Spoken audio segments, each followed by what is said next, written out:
वाशने। आज मैं लेके आई हूँ वास्तु के कुछ ऐसे उपाय जो अलग अलग दिशाओं के मेन गेट की नकारात्मक ऊर्जा को दूर करेंगे।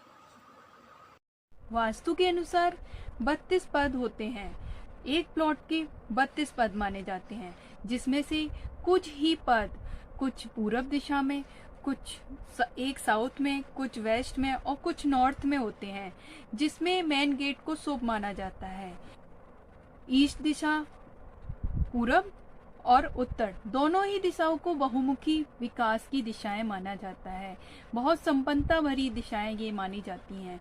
लेकिन ईस्ट और नॉर्थ जहां मिले, नॉर्थ ईस्ट, उस दिशा को ईशान कोण कहते हैं, जहां पर देवी देवताओं का वास माना जाता है। यहाँ मेन गेट नहीं बनाना चाहिए। इसी तरह से हम जो 32 पद देख रहे हैं, जब हम नया घर बनाते हैं तो हमें एक वास्तु एक्सपर्ट की राय जरूर लेनी चाहिए, ताकि वो हमारे प्लॉट की सही पोजीशन देखकर मेन गेट के बारे में बता सके। स्ट्रेट साउथ में अगर 0 डिग्री है तो यहाँ मेन गेट हो सकता है। वैसे साउथ दिशा में मेन गेट शुभ नहीं माना जाता है, क्योंकि साउथ ईस्ट आग्नेय कोण माना जाता है और साउथ वेस्ट नैऋत्य कोण होता है। अगर साउथ ईस्ट या साउथ वेस्ट में हमारा मकान का गेट है तो उसके लिए हम कुछ उपाय कर सकते हैं। जैसे अगर हमारा मेन गेट साउथ वेस्ट में है, नैऋत्य कोण में है, नैऋत्य कोण को हमेशा बाहरी ही रखा जाता है। इस दिशा में अगर कहीं भी हमारा मेन गेट है तो यहाँ पर हम अपने मेन गेट के दोनों तरफ गमले रख सकते हैं, भारी गमले रख सकते हैं, जिसमें तुलसी का पौधा लगा सकते हैं, केले का पौधा लगा सकते हैं। दोनों ही पौधों को लक्ष्मी और विष्णु जी का ही स्वरूप माना जाता है।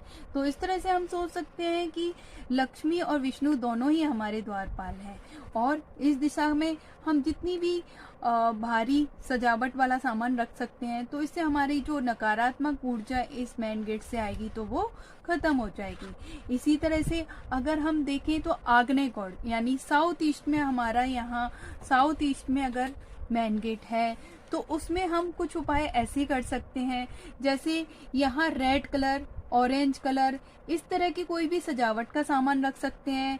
और लेफ्ट और राइट में, जहाँ हमने पुरानी वाली पिछली वीडियो में बताया था कि वहाँ कुछ स्वास्तिक के निशान बना सकते हैं, स्वास्तिक बनाते हैं, वहां पर हम गायत्री मंत्र लिखकर लगा सकते हैं। और कॉपर का कोई भी सजावट का सामान हो तो वो भी इस दिशा में रखा जा सकता है। और मेन गेट अगर हमारा कहीं भी साउथ में है तो हमें गणेश जी के स्थान पर, मेन गेट में ऊपर की तरफ गणेश जी के स्थान पर हमें पंचमुखी हनुमान जी की स्वरूप को ही विराजमान करना पड़ेगा।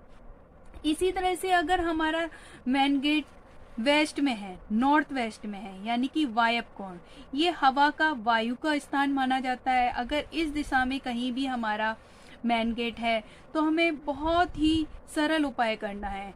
यहाँ पर हम मेन गेट के आसपास कुछ ऐसी पिक्चर या ऐसा कोई फोटो या कोई पेंटिंग लगा सकते हैं जिसमें बहती हुई हवा हो।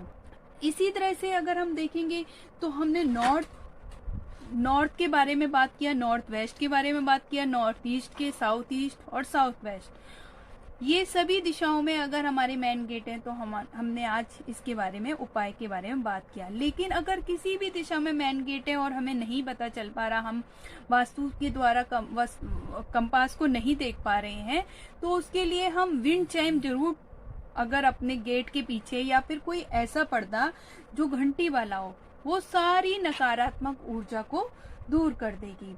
जीवन में प्रॉब्लम केवल एंट्रेंस से ही नहीं आती, मुख्य द्वार से ही नहीं आती, बल्कि हमारे घर की इंटरनल वास्तु भी बहुत ज़्यादा इफेक्ट करती है। कई बार व्यक्ति बहुत मेहनत करते रहते हैं लेकिन उसका कोई परिणाम ठीक से नहीं निकल पाता, उसका कारण होता है वास्तु दोष।